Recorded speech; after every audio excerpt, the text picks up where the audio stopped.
行啊！আমি আর ঠান্ডা হতে পারছি না, আমি শান্ত হতে পারছি না, আমার শরীরে আগুন পড়ছে।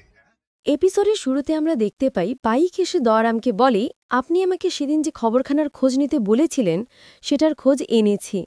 ওই দিন রাতে ছোট হুজুর বেরিয়েছিলেন, সাথে মশালও একটা পাইক ছিল। ছোট হুজুরের কথা শুনে দয়ারাম খুব অবাক হয় আর মনে মনে বলে, ছোট হুজুর রাতে কেন বেরিয়েছিলেন। পরক্ষণে দয়ারাম পাইককে বলে, তুমি এখন যাও, তবে খবরখানা যেন পাঁচ কান না হয়। কিছুক্ষণ পরে সেখানে রানী ভবানী আসে এবং দয়ারাম বলে, ওই দিন রাতে ছোট হুজুর মশাল নিয়ে বেরিয়েছিলেন। তখন রানী ভবানী বলে, হ্যাঁ, তাহলে আমি ঠিকই ধরেছি, তবে মাঝপথে মশাল নিভানো হয়েছিল যাতে কেউ না বুঝতে পারে। রানী ভবানী এটাও বলে যে, আচ্ছা দয়ারাম দাদা, ছোট হুজুর কি এমন মাঝে মাঝে বেরোয়? দয়ারাম বলে, আগে আমি তখনও তাকে রাতে বের হতে দেখিনি। পরক্ষণে রানী ভবানী বলে, আমাদের ছোট হুজুরের ওপর কড়া নজর রাখতে হবে। পরের সিনে আমরা দেখতে পাই রাজা সভায় সবাই উপস্থিত। সেখানে রানী ভবানী এসে সিংহাসনে বসে এবং দয়ারামকে সভা শুরু করার নির্দেশ দেয়। পরক্ষণে দয়ারাম সভায় উপস্থিত থাকা সবাইকে বলে, চাষিদের ফসল নষ্ট হওয়ার কারণে রাজরানী 2 মাসের খাজনাও কোষ করেছে, সেটা ঢাড়া পিটিয়ে প্রচারও করা হয়েছে।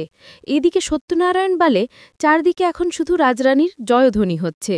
সত্যনারায়ণের এই কথা শুনে বিষ্ণু রাজা বলে, সেটাই তো হওয়া স্বাভাবিক, কারণ প্রজাদের এমন করা কখনোই সম্ভব হয়নি।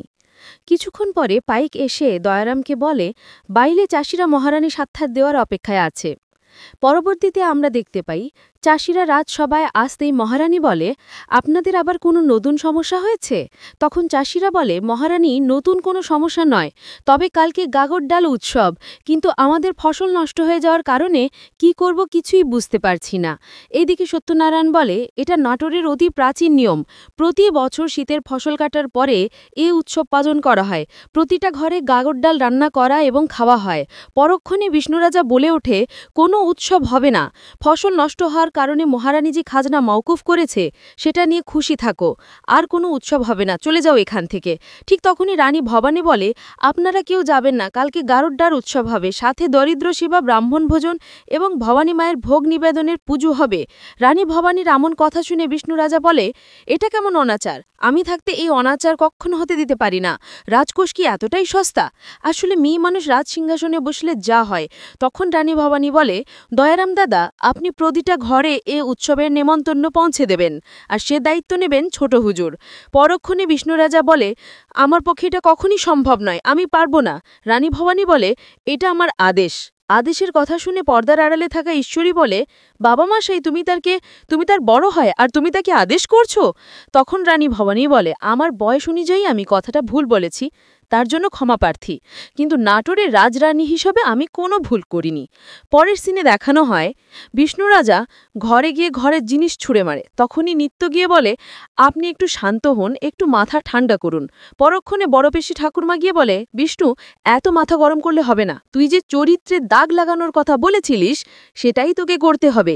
এবার তোকে যেমন চারদিকে নেমন্তন্ন করতে বলা হয়েছে, এবার গিয়ে প্রতিটা ঘরে নেমন্তন্ন করে আসবি।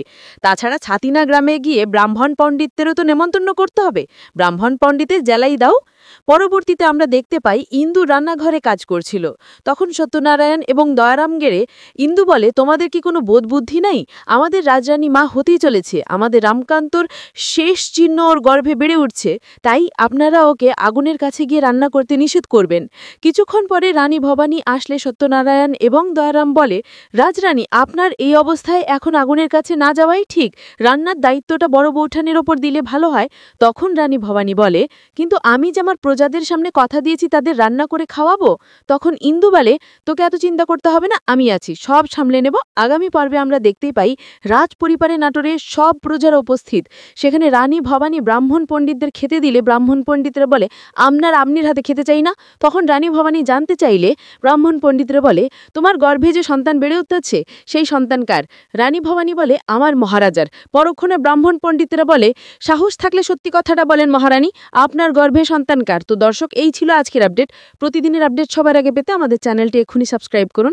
ধন্যবাদ, দেখা হবে আগামী পর্বে।